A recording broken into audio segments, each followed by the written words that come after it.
Vamos orar, Sônia, a senhora por nós?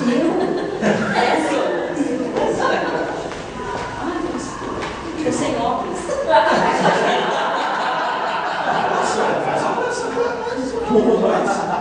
Essas duas maneiras de misericórdia de todos nós.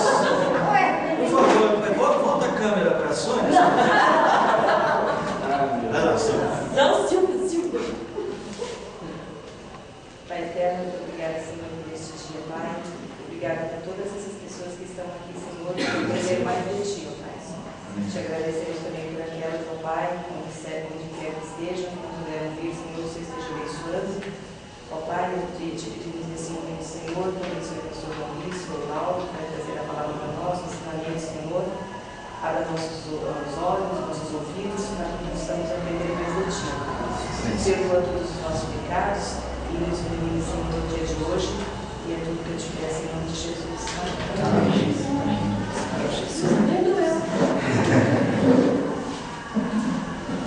Cadê a caixinha de escravos aí que eu escrevi aqui no papo, por favor? Bom, irmão, só retomando e tentando assim, simplificar para quem está aqui hoje, semana passada, nosso assunto é cosmovisão. Isso se refere ao modo como as premissas por meio das quais a gente enxerga o mundo.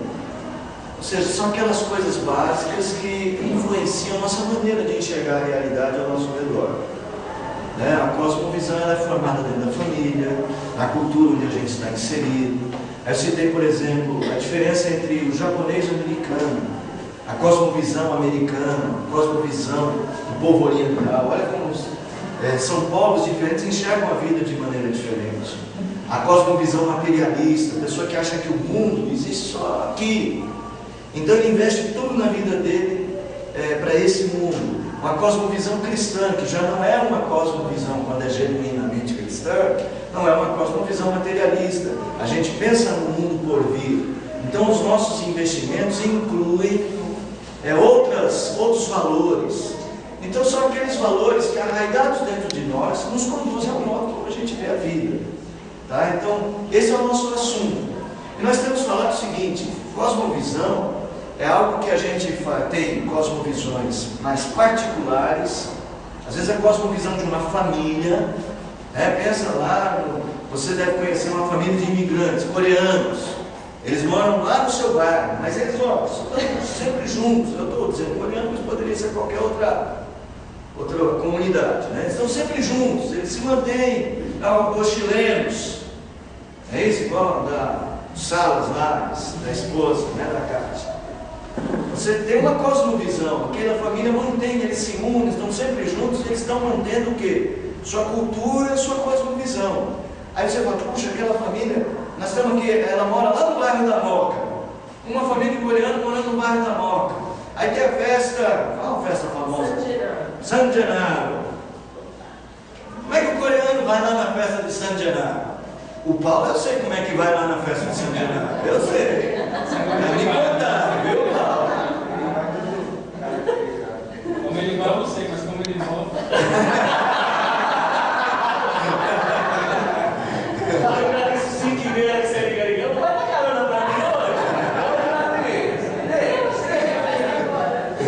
Fica me entregando aqui. Então veja, você tem cosmovisões muito particulares, às vezes de uma família, às vezes de um grupo maior. Então é a cosmovisão corintiana. Super cosmovisão. É uma nação. Mas ele é só mas é doença, não é cosmovisão.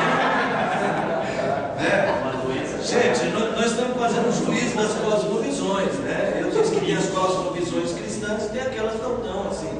Então assim, você pode ter um grupo, uma cosmovisão. A cosmovisão, o que eu estou falando no corintiano é assim, é lógico que essa questão de time, ela não é tão influente como uma cosmovisão. Não importa se você torce para o Palmeiras ou para o Corinthians. Agora, dependendo de como você torce, há uma coisa de cosmovisão ali. Você vê que tem pessoas que dão a vida, às vezes, por isso. Isso é parte de uma cosmovisão. Isso é uma cultura.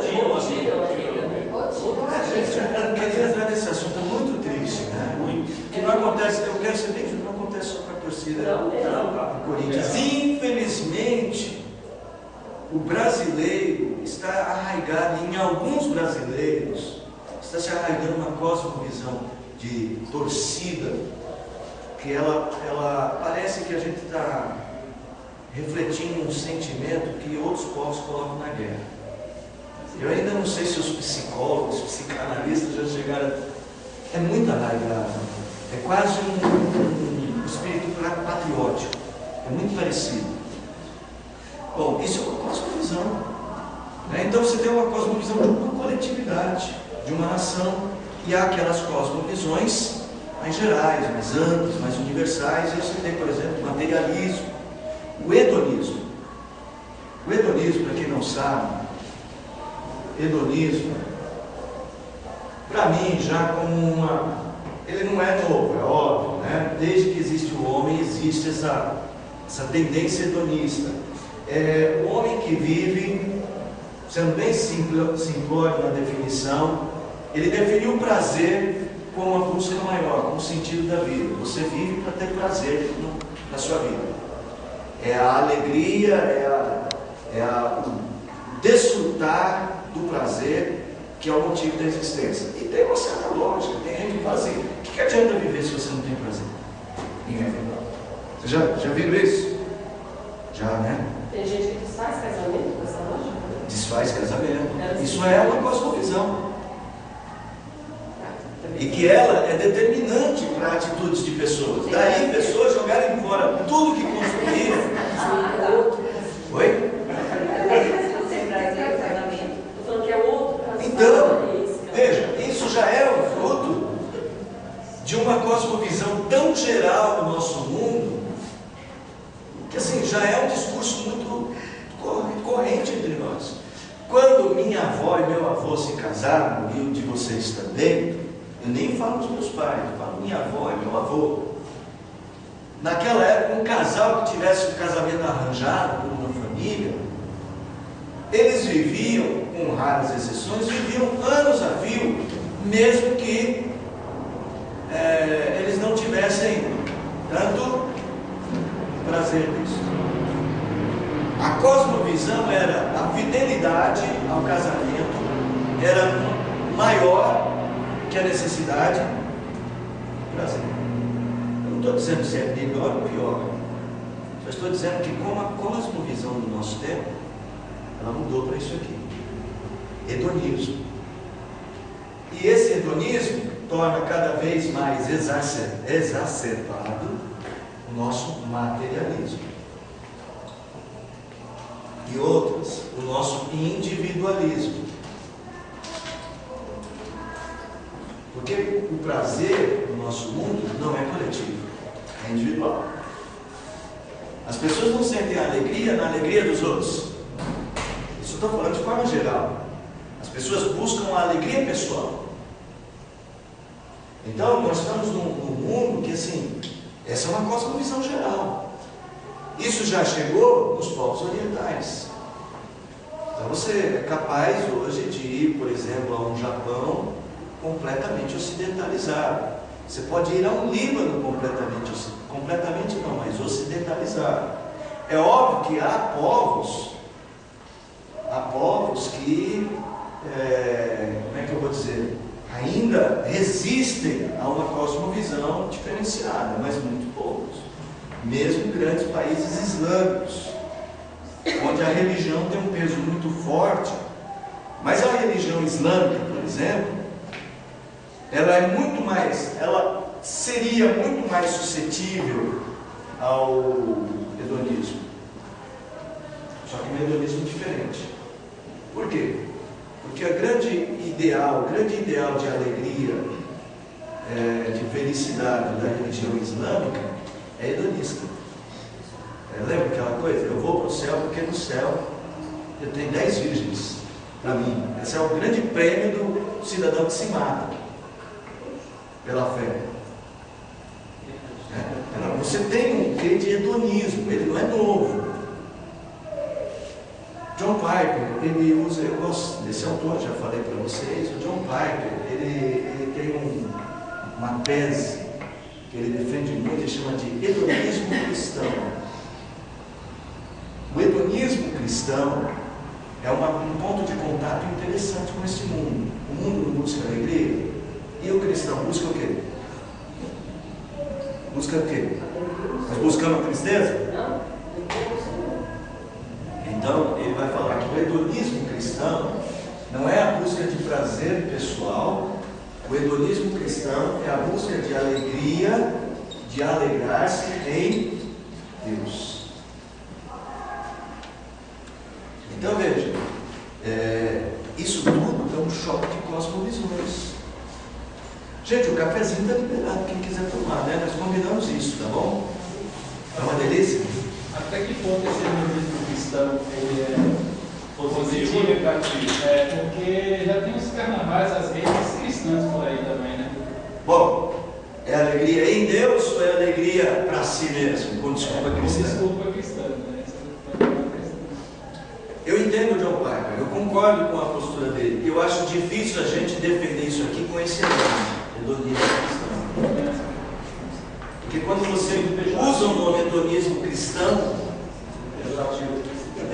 eu acho que você começa a dificultar a diferenciação. Eu acho que esse conceito, eu não acho que ele vai mudar. Né? Mas ele não vai ver a nossa aula aqui, vai assistir na internet. Nossa, o pastor Maurício lá da Vila Formosa tem razão. Né? Mas eu acho difícil. Eu não gosto de usar esse termo. Mas eu uso esse termo como coisa boa. Ele está dizendo como coisa boa mesmo. Ele está dizendo, existe um hedonismo. Existe mesmo, gente. Nós não buscamos a infelicidade.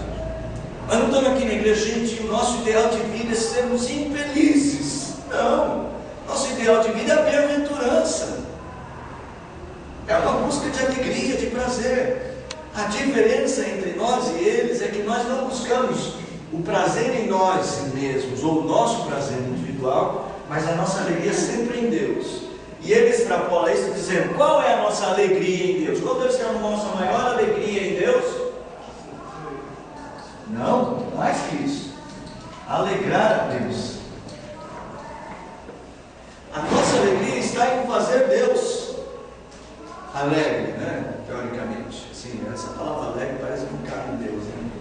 É pequena para Deus, né? Talvez essa questão do hedonismo cristão que ele fala, no sentido pejorativo ruim, seria exatamente quando eu busco a Deus, mas com o fim único da minha alegria, ou seja, buscando a minha única alegria não me agradar a Deus. Não, mas ele usa no sentido positivo.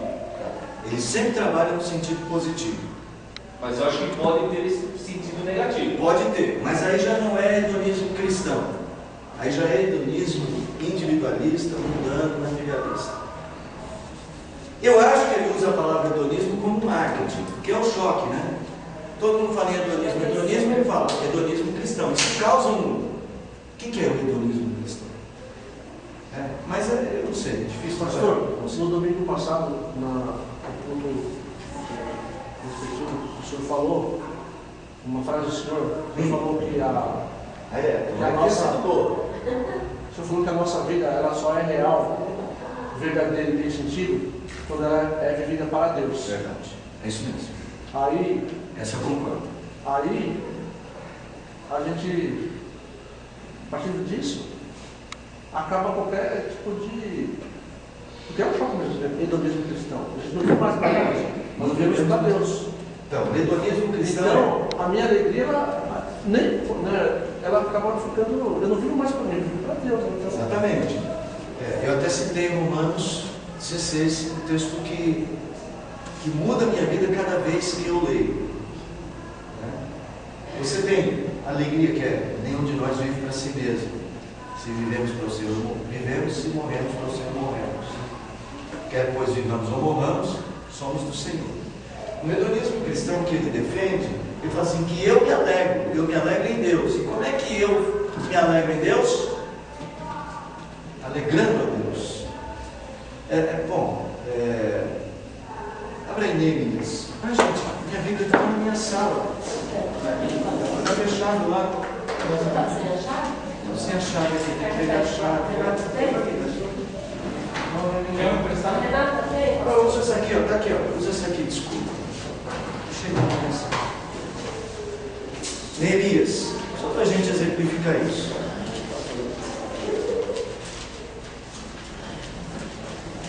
Pode falar mais alto aí, tá? O senhor está ouvindo, tá bom? Não posso perder a minha Bíblia. Vou sair da sala também? Pode? Vai ganhar um monte de gente. Não vai ganhar esse trevinho. Sem Bíblia não assiste aula. Neemias, no capítulo de número 2, Neemias está ali vendo Jerusalém triste, Jerusalém destruída, Jerusalém, como é que fala? Jerusalém colocada no chão, e eles vão trabalhar para que Jerusalém seja reconstruída, para que os muros sejam reconstruídos.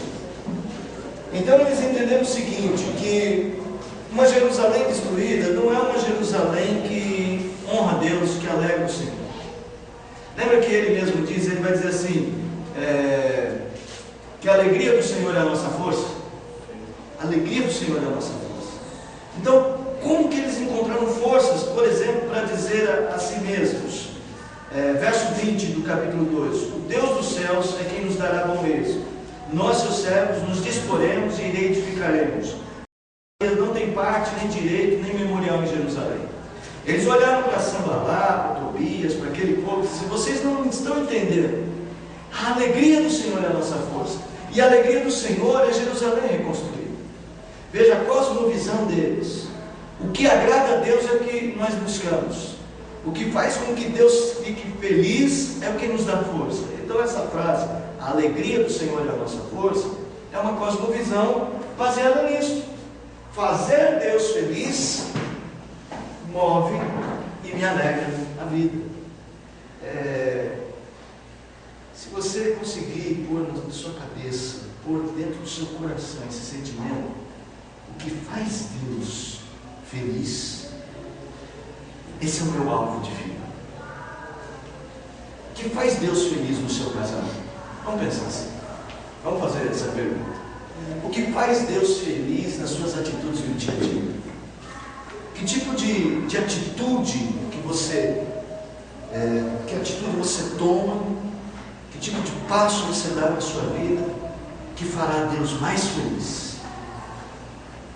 Se esse for o seu alvo, olha como muda o jeito como você resolve as coisas. Vamos pegar um exemplo concreto? Tá lá. A mulher está assistindo a novela. E você chegou agora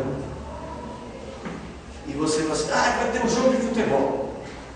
Vai ter um jogo de futebol. Só tem aquela TV. É o último capítulo da novela. Não estou incentivando a assistir novela, estou usando como exemplo só, tá? Estou pegando aqui um paralelo forte para nós aqui. O último capítulo da novela. Mas não é o jogo da final. Já está resolvido? O jogo é sempre O jogo é sempre coisa não. Está passando o jogo. Hoje aconteceu isso, tá bom? Aí quando você faz e conta. O jogo é a final do campeonato mundial, não sei o que e tal. Mas é o último capítulo da novela. A mulher está assistindo, o marido chega. Que tipo de atitude alegraria Deus? Eu não gosto de dar para ele antes com um remedinho que ele dormir. Você alegraria Deus? Mas Deus saberia que eu ia ficar alegre. Isso é hedonismo cristão? Não, é hedonismo mundano. Já pode. Que tipo de atitude agradaria a Deus? Os dois têm graça e a TV fosse ler a Bíblia. Menos espiritualizado, vai, menos espiritualizado. Prática, pragmática. Os dois deveriam assistir no intervalo da novela ao jogo. Tá? Vai lá, acontecesse lá na sua casa, Serginho. Você, o Serginho chega. O Serginho é o homem. O Serginho é o homem. Que tipo de atitude ele deveria tomar se ele vivesse segundo o princípio cosmovisional de que a alegria do Senhor é a minha força? Não dá para ver.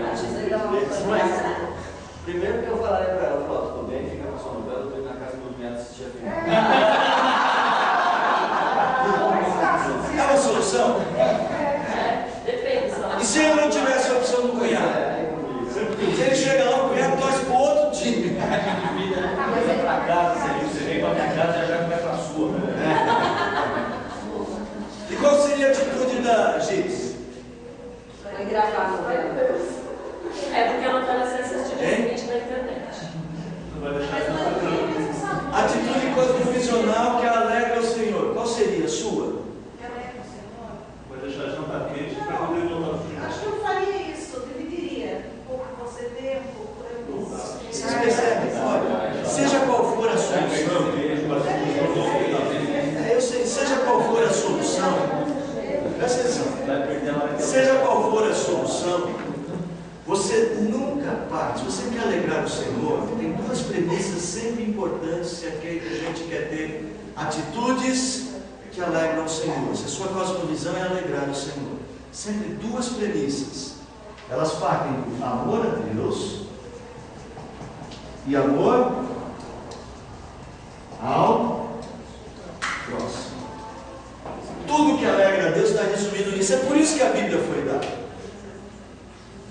Há circunstâncias que o que está em jogo é o amor a Deus. É o caso esse? Não necessariamente. Mas o amor ao próximo é um caso? Como é que eu tomo atitude a partir daí? Sempre pensando no outro. Abre em Filipenses capítulo 2.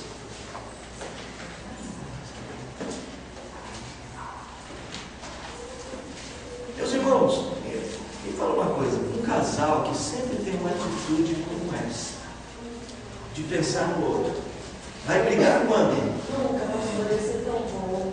Um casal que tem atitude de cosmovisão, de que Deus... Outra pergunta. Um casal que tem atitude cosmovisional, de que tudo que cada um deles faz tem como premissa sempre alegrar a Deus a sua vida conjugal, quando é que esse casal vai se separar? Nunca. Vocês estão percebendo como cosmovisão que nasce na Bíblia pode mudar a nossa vida? Veja o que Paulo diz para os crentes de Filipos, capítulo 2, verso 1 a 4. Alguém lê para a gente? Se há, pois, alguma exortação em Cristo, alguma consolação de amor, alguma comunhão do Espírito, se há entranhados afetos e misericórdias, completai a minha alegria, de modo que penseis a mesma coisa, tenhais o mesmo amor, sejais unidos de alma, tendo o mesmo sentimento. Nada façais por partidarismo ou vanglória, mas por humildade, considerando cada um os outros superiores a si mesmo. Não tenha cada um em vista o que é propriamente seu, senão também cada qual o que é dos outros. Isso aí. Essa é a postura bíblica acerca de cosmovisão. Se você adotar a cosmovisão de Deus como o centro de todas as coisas, e a sua palavra como a instrução cosmovisional, a premissa nasce da palavra, se você tiver, simplesmente eu vou mudar o assunto, a Bíblia não usa a palavra cosmovisão, essa é uma palavra moderna. E se você, por exemplo, tiver uma vida bíblica, que nasce de princípios bíblicos, que se desenvolve a partir de lá, primeiro, você não tem como errar. E a alegria do Senhor sempre será a sua força. Você tem que estar na raiz de tudo. Como é que a gente fortalece isso, gente? Porque isso não é fácil. Porque assim, eu posso fazer isso. Digamos que o Serginho faz isso. Vamos pegar o exemplo de novo. O Serginho chega lá e fala: não, Giz, querida, linda, olha, minha amada, muda burro.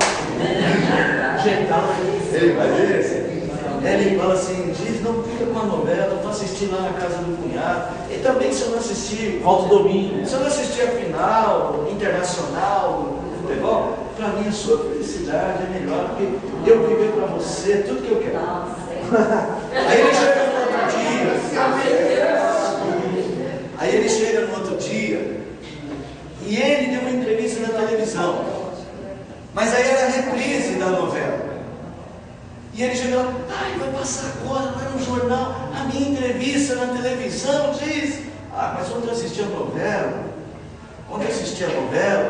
mas não deu para eu entender direito, preciso assistir de novo. Eu vou bater nela. Aí ele chega e fala assim, um namoro, uma vida, não vou fazer, não, tudo bem, entrevista, eu pergunto para os colegas como é que foi.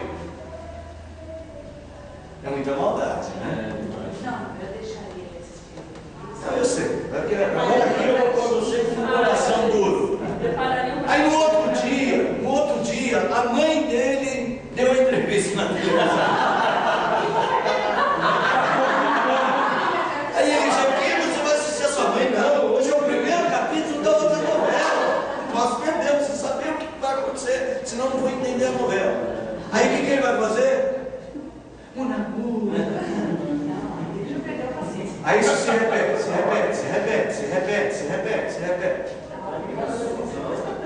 Vem cá. Ele vai fazer as malas. A cosmovisão dele, bíblica, de abrir mão de si mesmo, será fortalecida ou será enfraquecida? Enfraquecida. Isso é uma coisa que a gente chama, na filosofia, e até na filosofia cristã, gente, estou parecendo um professor meu. Uma apaga a luz nunca. Chama-se.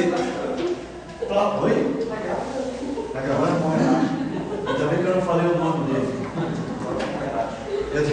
Eu assisti aula com um professor. Na minha sala tinha um aluno que era psicanalista. E a Rosa no professor. Aí esse colega passou uma música e falou: olha, o professor tem um problema de distúrbio, de não sei o quê. Porque a Rosa, gente, se tiver psicanalista, por favor, tá? A gente chama de plausibilidade. Plausibilidade. O que é plausibilidade? A nossa cosmovisão, como a nossa fé é cosmovisional. Nós cremos no mundo de um jeito. Depois nós vamos chegar ao ponto em que iremos discernir que cosmovisão é sempre um afeto religioso no coração. Então, a plausibilidade significa o seguinte: a minha cosmovisão ela cresce num ambiente onde ela pode ser compartilhada com outras cosmovisões que fortalecem a minha. Ali no exemplo que eu dei, ele tem uma cosmovisão, teria, né, um personagem diferente da outra personagem, e a cosmovisão dela estava fazendo ruir a cosmovisão dele. Agora, também tem o outro lado. E se ele for muito persistente? E se ele sempre mostrar isso? E a cosmovisão dela? Está sendo fortalecida ou está sendo enfraquecida? A gente não sabe, não tem como julgar. Mas pode ser enfraquecida, não pode? O que a Bíblia diz? Que a gente paga o mal com o bem. Quando a gente paga o mal com o bem, a gente põe na cabeça do outro brasas vivas. Faz com que o outro pense: por que ele sempre me trata bem? Então, isso é um choque de cosmovisões. Aquela que é mais persistente, aquela que tem mais força, aquela que se mostra mais consciente, aquela que tem mais vigor, sobressai. E tem mais a dizer: e se ele tiver outros maridos, no convívio dele, tiver outros maridos que passam pelos mesmos problemas, mas tomaram a decisão: não, nós vamos ser firmes na nossa cosmovisão de pensar nas nossas esposas antes de nós mesmos, ele fala assim: não, está tudo bem, eu e os meus amigos, nós nos fortalecemos para isso. Vou dar um exemplo. Como a gente vê esses grupos de ajuda, Alcoólicos Anônimos, Narcóticos Anônimos e outros grupos dessa mesma característica. O que é que essas pessoas fazem? Eles se juntam, eles têm os mesmos problemas, eles fortalecem uma cosmovisão de um grupo. Eles se unem para dizer assim: olha, todos nós estamos no mesmo barco, lutamos contra as mesmas coisas, e um fortalece a postura do outro. Essa é a igreja. Aliás, esses grupos nasceram em princípios cristãos. Certo? Plausibilidade, então, é o ambiente onde a nossa cosmovisão cresce e se fortalece. Eu usei lá no exemplo que eu usei lá no acampamento, César? De Plausibilidade? Gravatinha borboleta. Perguntei para os meninos, quem que já usou gravata borboleta? Quem que já usou gravata borboleta? Você usou quando? Situação específica. Formatura. Você usou quando? Formatura, casamento. Gostou de usar? Eu pedi uma ocasião. Eu já estou entendendo que você não gostou. Fica bonito. Fica bonito. Fica bonito, não fica? Mas aí, por que parou de usar? Não é usual. Isso é a falta de plausibilidade. Mas imagine só que o Alex resolveu vir de gravata borboleta. Aí ele vai lá no louvor, gravata borboleta. Aí os meninos adolescentes, olha o Alex fala, Alex é meu ídolo da guitarra. O Alex é meu ídolo da guitarra, ele está usando gravata borboleta. No domingo que vem, os meninos vêm todos de gravata borboleta. Aí o outro rapaz do conjunto vê o Alex e vê os meninos, ué, gravata, legal, gravata borboleta. E aí a gente começa a inaugurar uma nova era, a era da gravata borboleta. Aí na televisão aparece o Justin Bieber em gravata borboleta, o Brad Pitt, o Tom Cruise. É você mesmo. Aí as pessoas começam a usar gravata borboleta. Criou-se uma plausibilidade para o uso da gravata borboleta. Aí um dia alguém vem sem, por que você não está usando gravata borboleta hoje? Né? Você sabe que já teve época que era costume usar chapéu, cartola,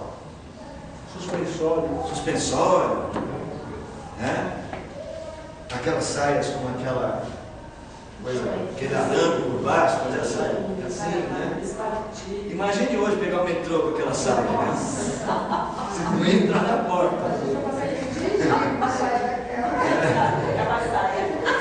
Gente, a mesma coisa para a nossa cosmovisão cristã. Ela precisa de plausibilidade. Ela precisa de um ambiente de prática. Um ambiente que se fortalece. Agora vamos finalmente realizar. Lembra que eu dizendo, nós chegamos à conclusão? Deixa eu voltar um pouquinho, né? Aqui em cima são as várias cosmovisões. Elas se uniram, né? Elas se uniram para, tá vendo ali, ó? Elas vão se juntando para formar uma cosmovisão, um ponto de cosmovisão. Aqui é de uma família A, B, C, D, tem outros aspectos da vida que são diferentes das famílias, mas a nossa cosmovisão cristã, as coisas que nós pensamos igual, daquilo que emerge da palavra, ela nos une e nos torna essa parte que é a nossa plausibilidade. É a coisa que cada vez vai se tornar forte entre nós. Isso, né, que nós estamos dizendo aqui, nós terminamos por aqui, não foi? Vai se unir a cosmovisão cristã de outros grupos cristãos e vai criar uma parte ainda mais estabelecida. Imagine que aqui pode ser a Assembleia de Deus, a Igreja Batista, aquela parte que nós como cristãos nos unimos ainda mais. Isso fortalece quem nós somos, muito mais. A nossa visão de mundo. E quanto maior, mais abrangente isso, mais fácil a gente nos manter na fé. Porque é difícil a gente manter uma fé no meio de uma sociedade tão corrompida. Só que esse é um desafio bíblico para todos nós. Abra sua. Aí em Filipenses mesmo. O católico usa muito isso ultimamente para falar sabe? Ecumenismo? Eles não estão errados. Eles não estão errados. O que eles estão usando, não ultimamente, já faz muito tempo que eles dizem isso. Eles falam assim, se nós cristãos nos fracionamos, vamos ser lógicos, se nós cristãos nos fracionamos, nós nos enfraquecemos. É a tese dos saltimbancos. Todos juntos somos fortes. Lembra dos bichos? Saltimbancos? À medida que nós nos unimos nos pontos de contato, nós nos fortalecemos. Nós não temos ecumenismo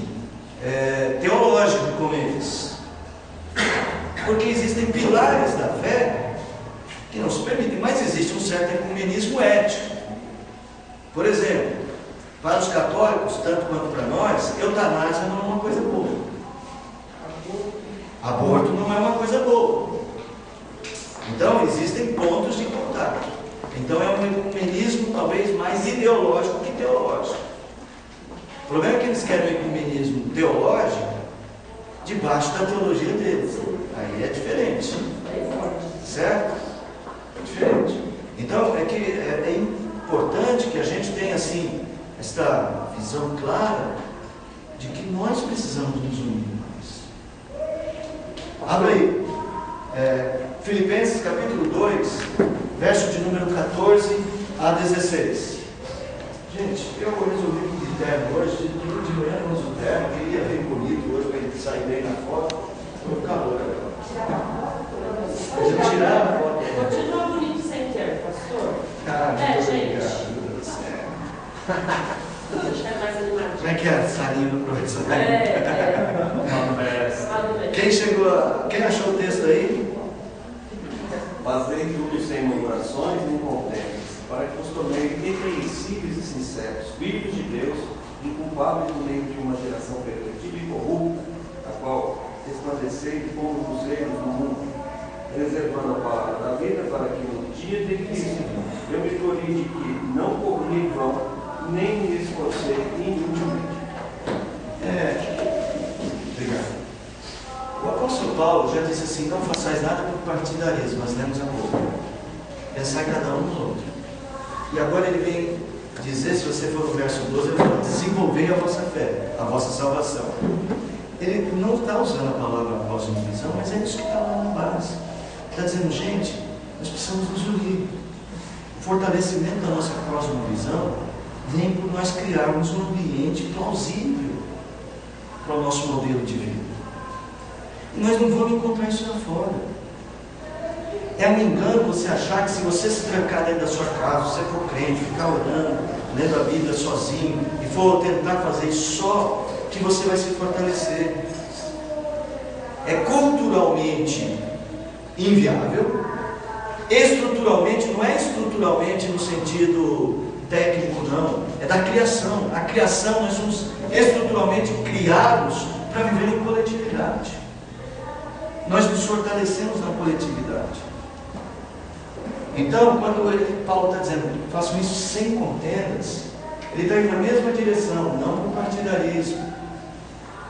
E a proposta deles é que nós enfrentemos os filhos das trevas, a cosmovisão deles.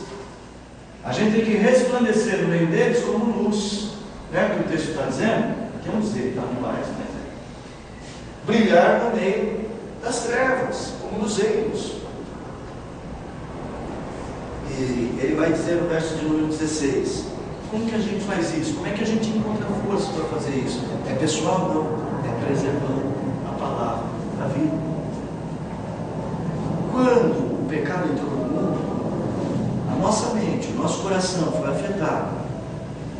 Nosso coração foi afetado por um processo de mudança de cosmovisão. A nossa cosmovisão da criação fazia com que Deus estivesse no centro de tudo. Você, o universo, o mundo, o universo em si, todas as coisas, o próximo, as coisas, você se relacionava com essas coisas a partir de Deus. Tudo tinha significado a partir de Deus. Tudo tinha sempre uma resposta em Deus. Deus é o centro de todas as coisas. Quando o pecado entra no mundo, ele muda a nossa maneira de pensar. Lembra como é que a serpente falou para Eva? O que você vai ter se você comer? Você vai conhecer o bem e o mal sem Deus. A serpente disse: assim como é Deus, serão vocês conhecedores do bem e do mal. Vocês vão entender a realidade sem precisar de Deus. Vocês terão a visão de vocês da realidade. É engraçado que a primeira coisa que acontece com ela viu que a árvore era boa para se comer e desejava agradar o entendimento, agradável aos olhos.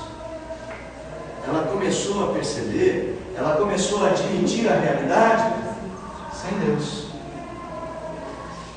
Mudou a inclinação da cosmovisão no nosso coração.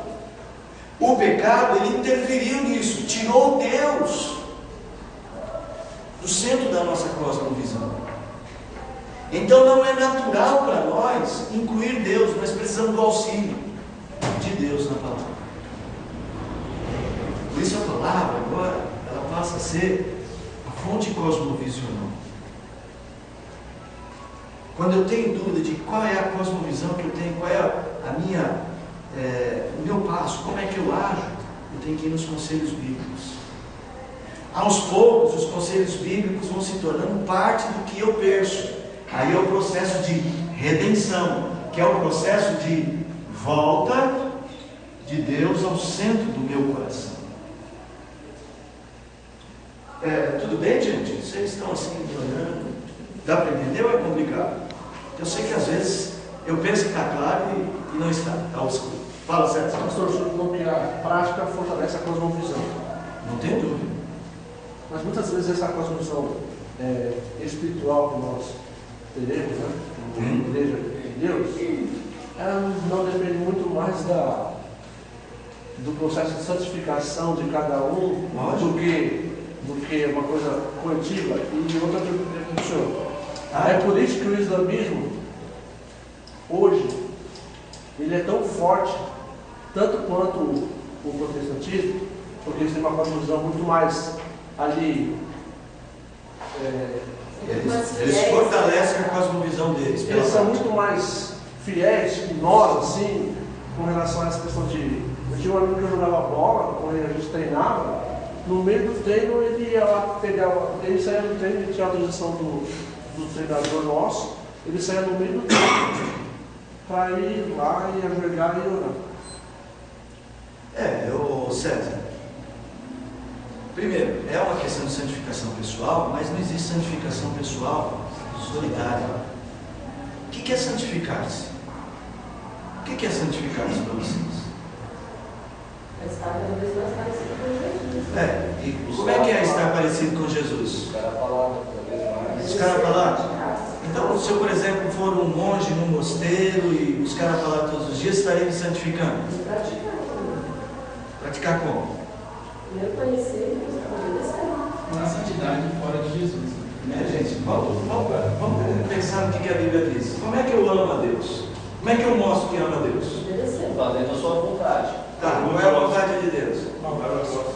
Gente, o amor a Deus está intimamente ligado ao relacionamento nosso com o nosso próximo. Não podemos dizer que amamos a Deus se não amamos ao próximo. Eu citei o exemplo do monge. Por que um monge vai para um mosteiro e se esconde lá e não quer contato com as pessoas? Purificação. Para não se contaminar. Então, meu próximo é alguém tão contaminado que eu não posso estar perto dele. Como é que o meu próximo vai melhorar se eu, santo, estou longe dele? É ação de amor ou de desamor? Estão percebendo? É egoísmo. Lógico, eu não estou julgando. Se as pessoas que estão fazendo isso lá são boas, se elas estão indo lá com esse sentimento egoísta, estou dizendo que na prática, o cristianismo, ele só pode ser realmente medido nessa relação aqui, ó, próximo, Deus, tudo tem sentido a partir de Deus. E quando eu amo o meu próximo foi criado em imagem e semelhança de quem? O meu Deus. Quando eu faço bem para o meu próximo, eu exalto a semelhança, a imagem de Deus que está nele. Quando eu faço bem para o Ney, aliás, vamos fazer o contrário. Quando o Ney e a Lara fazem bem para mim, me chamam lá e servem um jantar. Não, gostamos do pastor, oferecer um jantar para ele. Aliás, é uma boa ideia, né? Prática do amor, né? Boa ideia da prática do amor.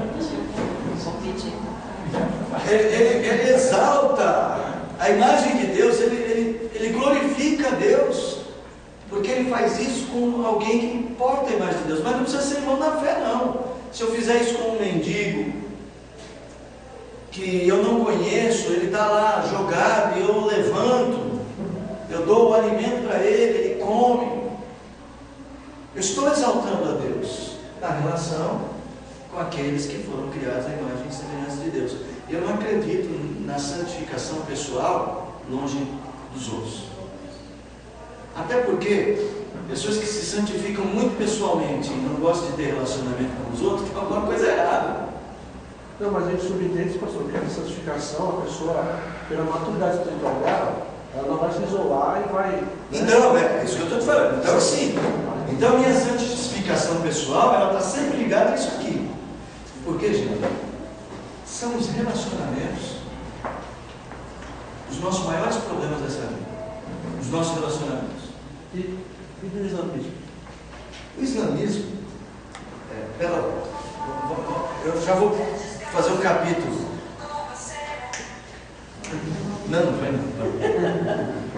Deixa ele fazer a pergunta e eu vou fechar aqui e nós vamos falar do islamismo. Por que eles têm uma força aparentemente tão grande e ao mesmo tempo estão tão fracionados? Na verdade, eu queria colocar um exemplo de uma situação. A gente tinha um colega no seminário que ele era muito radical, um rapaz cheio de problemas. Né? Ele se isolava dentro do quarto, não se relacionava. Nos momentos que a gente tinha culto, antes do horário do almoço, ele sempre trazia a palavra, era aquela palavra dura, repreendendo, exaltando, e tudo era pecado, e ele se tornou uma pedra no sapato da gente, sabe?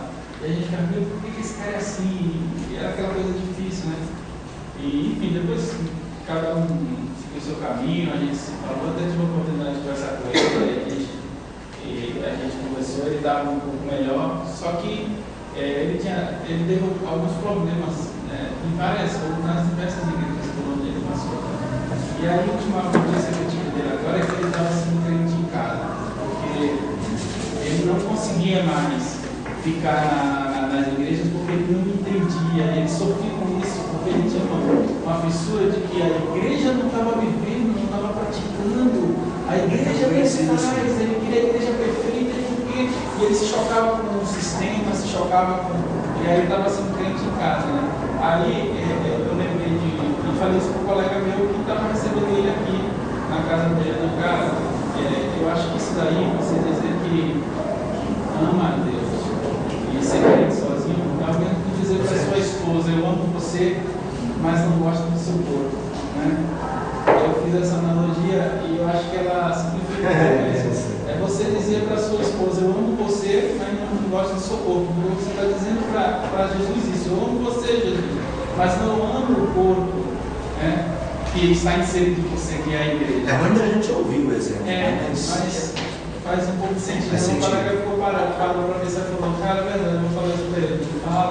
Eu até falei, vem almoçar aqui com ele, era numa sexta-feira, eu falei no sábado, vem almoçar aqui em casa, a gente conversar atrás dele, porque esse rapaz ele é bem empresário, bem sucedido, hoje ele está lá no Maranhão, mas infelizmente aconteceu isso, está vivendo a fé em casa. Veja só, eu tenho conhecido que tem uma dificuldade pessoal, ele insiste em permanecer na igreja, mas ele já passou, agora ele está indo para a quarta igreja.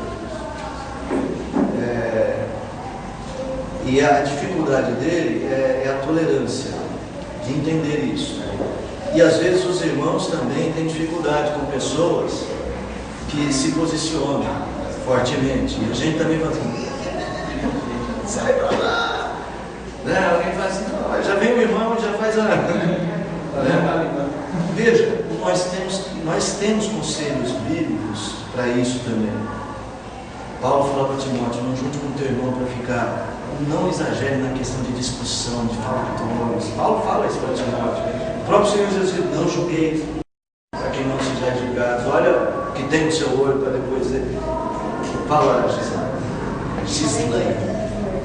Uma questão, quando você está falando de uma visão, e eu entendo assim, existe uma solução proposta já de estudo para as organizações, porque o senhor está falando da igreja, mas eu sempre Você pensa no ambiente lá, eu vou comparando, lógico, algumas coisas nada a ver, mas muita coisa é muito parecida.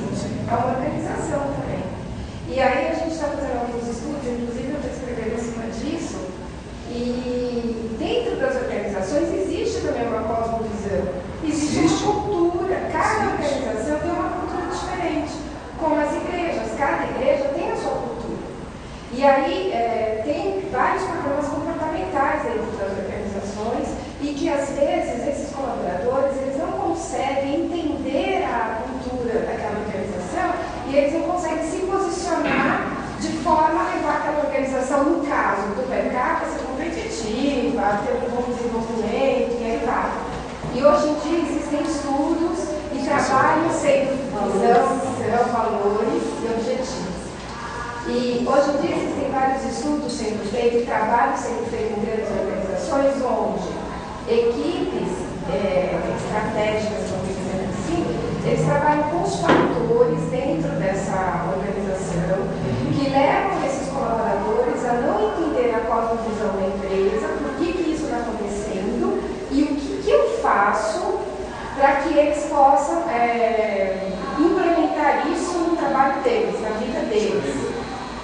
Fazer com que essa empresa seja competitiva e aí vai. Aí, trazendo isso para dentro da igreja, eu fico imaginando assim, nós podemos, de alguma forma, porque é que nem o César falou e alguém falou, e como que a gente pode transformar essa cosmovisão, que do jeito que assim, às vezes a gente vai falando, parece uma coisa até utópica, nossa, vai ser difícil as pessoas agirem dessa forma, e não sei o quê, o marido delas aceitarem a ser novela e não assistir o jogo, e ficar abrindo mão das coisas, porque nós somos humanos, mesmo dentro da igreja, nós cometemos pecado, não existe. Acho que não existe uma pessoa que não cometa pecado, eu acho que não. Não, eu tenho certeza que não. Então, como que a gente, dentro da organização igreja, a gente pode também trabalhar dessa forma? Processo é semelhante. Mais ou menos semelhante, isso que eu penso também. Processo é semelhante. Aliás, para ser bem sincero, as empresas estão aplicando conceitos até bíblicos. Eu acho até que nem... Embora eles não extraiam eles diretamente dali. Quando eles dizem isso aqui, nossa visão é essa é a nossa visão, o que eles estão fazendo? Propondo uma cosmovisão particular do seu grupo. Então, deixando claro, nós pensamos assim, é a Bíblia deles. É a Bíblia deles. E como fazer para que os outros conheçam? Aí eles pegam os colaboradores que estão inseridos aqui e falam assim, eles dizem, olha, nós cremos. Lembra que é uma questão de fé? Nós cremos nisso. Até porque se o colaborador ele não acredita nisso, ele não age dessa forma, ele não fica na igreja. Exatamente. Então você sempre terá, eu disse que é sempre um afeto de fé no coração. É sempre religioso. Exatamente. Isso também. Você tem que colocar no coração dessa pessoa um afeto religioso. Daí as empresas começam a divulgar aquela imagem idealista da igreja, da empresa. Então assim, a ideia, gente, olha, eu estou sem a chave da minha sala. Lá na minha sala tinha um adaptador. Vale a pena ir lá buscar? Não. Já deu que teve sinal. Entendeu? Não, deixa assim. O que a gente pode fazer? O que eles estão fazendo? Eles criam grupos de trabalho. Estudos até se repetem constantemente. Nós já fazemos isso muito. Hoje são os trabalha cultos. muita inteligência emocional. Isso, que são os cultos, que são as salas de escola dominical. Vocês têm de estar nos ambientes onde a nossa plausibilidade se fortalece. Fala, Paulo. Acho que em cima do que ela está falando, difere um pouco nosso aqui de tudo, é o objetivo. Tudo muito igual em toda a aplicação, mas o nosso objetivo como igreja, eu acho que para o mundo do nosso trabalho, o foco muda um pouco. Lógico que muda. Não, muda também valores, né? Muda também valores, muda a visão. Todas essas coisas, os valores dele, não, assim, a empresa precisa disso aqui para quê? Ganhar grana. Não, estou dizendo assim, nós vamos ter visão, eles também, missão, eles também, valores também, só que objetivos. Não, eles também têm eles têm objetivos, nós também temos objetivos, só que os nossos objetivos são distintos.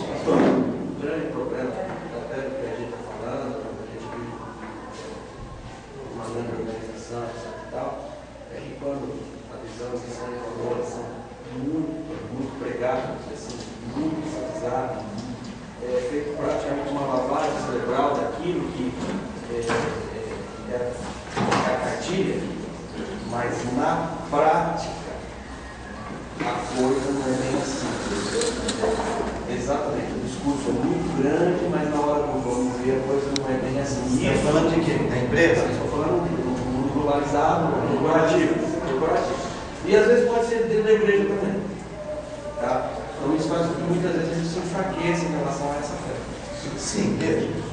As empresas, o mundo corporativo, elas estão inseridas numa cosmovisão materialista, numa cosmovisão hedonista. A empresa não ama você funcionário e está te dando aquilo como, olha, nós amamos vocês, por isso nós queremos dar a vocês nossos valores. É um amor próprio. No nosso caso, Deus que nos fornece a palavra, que nos fornece a visão, valores, objetivos, a ação, o Deus que nos fornece isso, nos ama. Só que Ele nos ama dizendo o seguinte: sabe o que é melhor para vocês? Amarem a mim. Porque essa é a coisa mais importante. Eles incutem fé. Só que a fé que eles incutem na empresa não é uma fé verdadeira e eterna. Por isso ela se mostra sempre falha. Mostra um mundo maravilhoso para o empregado, mas no fundo o mundo maravilhoso é egocêntrico Mas da é por isso empresa. que agora existe uma preocupação com as pessoas, com o lado emocional. Porque exatamente, é tudo para ganhar dinheiro, para ser convertido. É uma preocupação com o outro que no fundo é preocupação comigo. Só que a preocupação deles agora é que se eles não pensarem, porque hoje se trabalha muito a inteligência emocional, a inteligência competitiva, o capital intelectual, eu tenho que me preocupar com a pessoa e tentar resolver a situação que a pessoa está vivendo hoje para que ela ajude a minha empresa a resolver. Vamos só finalizar o exemplo da empresa. Pensa só. A empresa se preocupa com você, ela cuida de você, ela vai tratar você como a Gislaine está falando, uma visão nova. Mas se você não deu certo de jeito nenhum, o que ela faz? Vai cadê toda a preocupação com você? Você está lá, gerente de banco. Nossa, o nosso banco pensa no funcionário. Nosso banco vai, olha, o funcionário é o nosso maior patrimônio. O funcionário é o nosso maior patrimônio. Tá certo, patrimônio mesmo é grande. Só que o funcionário não deu certo mesmo, ele ficou doente, ele não melhorou, ele não assumiu aquilo. O que ele faz com o maior patrimônio? Então não é verdadeiro. É uma fé. Tem que fazer o funcionário crer naquilo. Cosmovisão é um afeto do coração.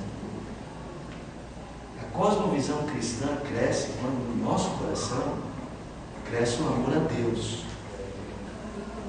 E o amor a Deus se revela no amor ao próximo. Essas coisas têm que crescer em nós. É isso que a Bíblia trabalha. Então, embora a Bíblia não use a palavra cosmovisão, ela está trabalhando a nossa cosmovisão, a maneira como nós enxergamos o mundo. Eu quero encerrar só falando o seguinte: essa é só uma introdução sobre o assunto que nós tratamos lá no acampamento. Eu achei oportuno a gente dividir, primeiro porque eu preparei para o acampamento, não queria deixar só uma vez a apresentação para aquele grupo. Segundo, para falar para vocês o seguinte: escola dominical é uma agência fortalecedora de cosmovisão. Quando a gente começar a tratar os assuntos aqui, ligou de novo, que legal. Quando a gente começar a tratar dos assuntos aqui, nós estamos dando a vocês ferramentas para trabalhar a cosmovisão pessoal, familiar. Estar aqui sempre, além de ter o aprendizado, você se une aos outros que pensam da mesma maneira. Eu acredito que a gente deveria extrapolar essa nossa maneira de fortalecer a nossa cosmovisão. Acho que a gente tem que ter mais encontros sociais. O que o César fez aqui, né? Vamos jogar ping-pong. Não, ping-pong não. Tênis de mesa. Vamos jogar tênis de mesa. Vamos jogar totó. No Rio de Janeiro é totó, né? Pipolim, jogar totó. Sabe, vamos compartilhar mais a nossa vida. compartilhando a nossa maneira de enxergar o mundo. Quem sabe a Gislene, até convivendo conosco, vai deixar o Sérgio assistir o futebol. Eu sei que ela sempre deixa. Né? Sabe, a gente precisa disso. Bom, antes de dispensar vocês, nós falamos em trabalhar material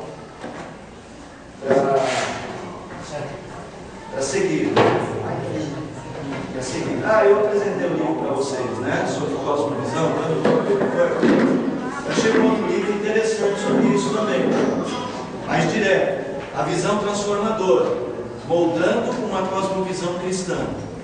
Bem legal esse aqui. Eu ainda não li, não. Tá? Eu li só alguns trechos. Né? Francis Schaeffer, mas ele é mais complicadinho um pouquinho. Esse aqui é um livro interessante. Ainda não li, ele é novo. Ainda não li, mas dei uma olhada assim em geral em alguns aspectos. Eu acho que seria bem legal a gente, se você gosta desse assunto, gosta de trabalhar esse assunto, conhecer um pouco. Esses dois livros, todos eles de visão cristã, o mundo de MC, sai dando nome ao elefante, e esse daqui, a visão transformadora do Middleton. Ok? Nossa proposta de curso é uma proposta de 3 anos. O nosso curso de 3 anos, o ano passado nós já fizemos uma primeira etapa, que era uma apresentação do Velho Testamento e do Novo. As próximas etapas seriam o seguinte: trabalhar mais teologicamente, com teologia. Então as minhas aulas seriam aulas praticamente de teologia, chamada sistemática. E nós começaríamos o primeiro trimestre, depois eu posso até passar para vocês, aqui estava no meu pendrive. O primeiro trimestre seria soteriologia. Soteriologia. A doutrina da salvação. E a gente sentaria juntos, estudaria o que é a salvação. A gente pode fazer isso de 2 maneiras. 3. Podemos adotar um livro, no lugar de qualquer coisa, ter um livro. Aí cada família tem um livro, e a gente fazer estudos a partir de um livro. Poderíamos procurar material como revistas. Eu trouxe aqui, para quem não conhece como funcionam as revistas, eu trouxe aqui 2 exemplos. Ó. Isso aqui é uma revista de estudos bíblicos. Então a revista tem a aula, tem uma leitura semanal, tem aqui os objetivos da lição, e a gente procuraria um material como esse, já pronto, compraria e cada um teria o seu, e a gente ia acompanhando uma revista sobre esse tema. Ou então a gente faria o seguinte: estudaria o tema a partir de material que a gente fosse produzindo aqui mesmo entre nós. O que vocês preferem? Qual dos 3?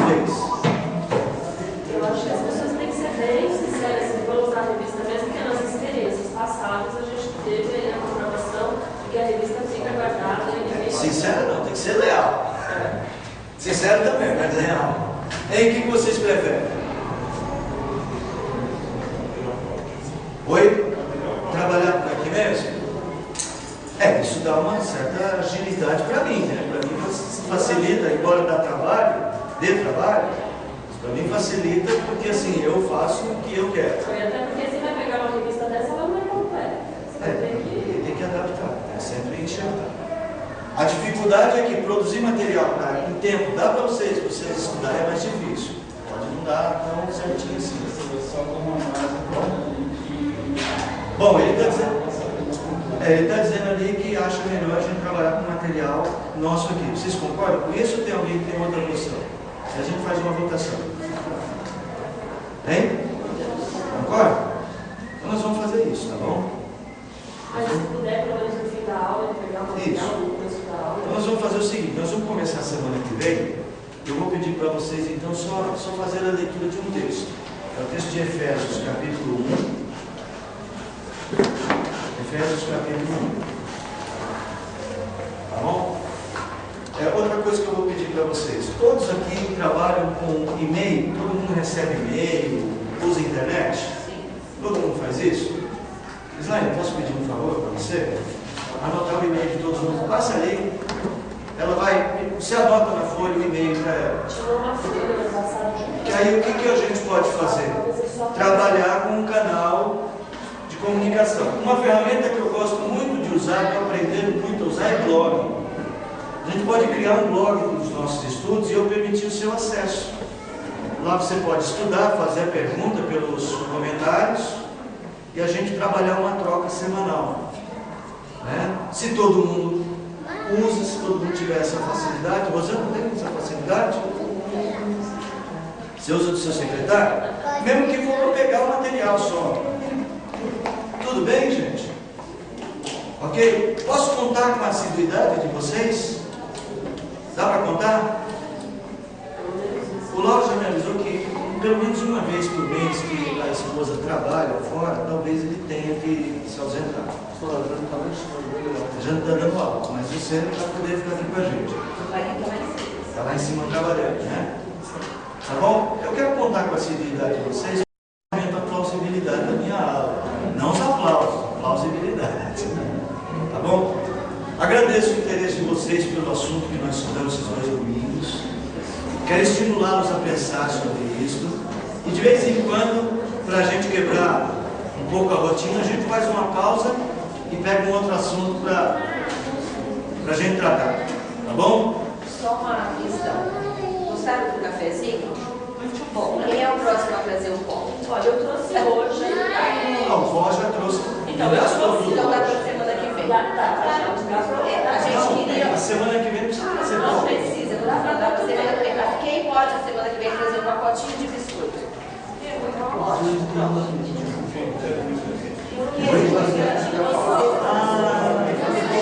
Você me lembra de que vem?